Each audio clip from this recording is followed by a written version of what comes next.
feeling compelled to tell him where to go, are advised to have a street directory handy. One area of business targeted by the new tax laws is the so-called black economy.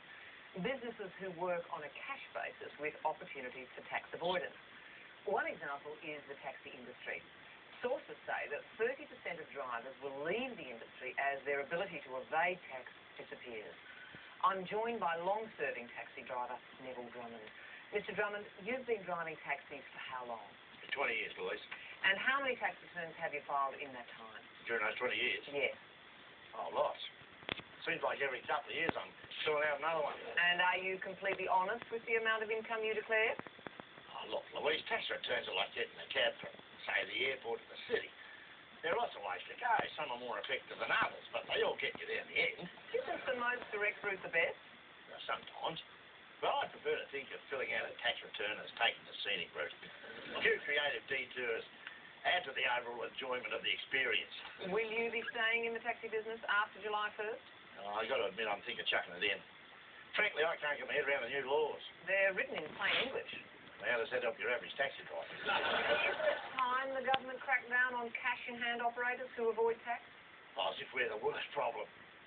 Sure, I might get a little forgetful around the end of June.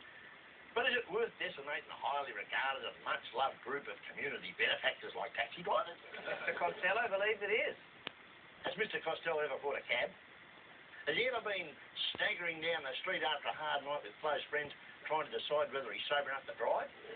Has he stared the prospect of a long walk home in the face and regretted that last beer?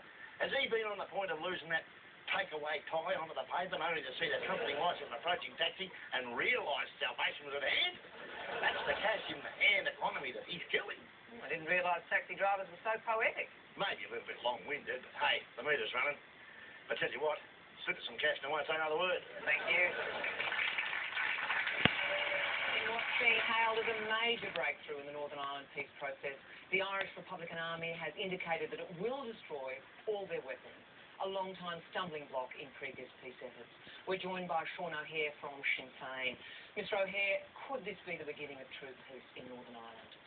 It's early days yet, Louise, but we are hopeful that this IRA promise to disarm will be enough to pretend that there's a real chance of fake peace in the near future.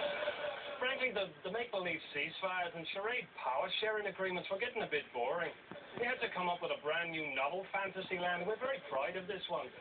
Irish Prime Minister Bernie Ahern says this is an historic move. Well, Bernie says that every time he gets up to change the channel, Louise. It's nice to see someone still paying attention. Why has it taken this long to agree to give up these weapons? Yes, we never thought it was necessary until one day someone said, hey, maybe it would help the peace process if we gave up all our guns and bombs.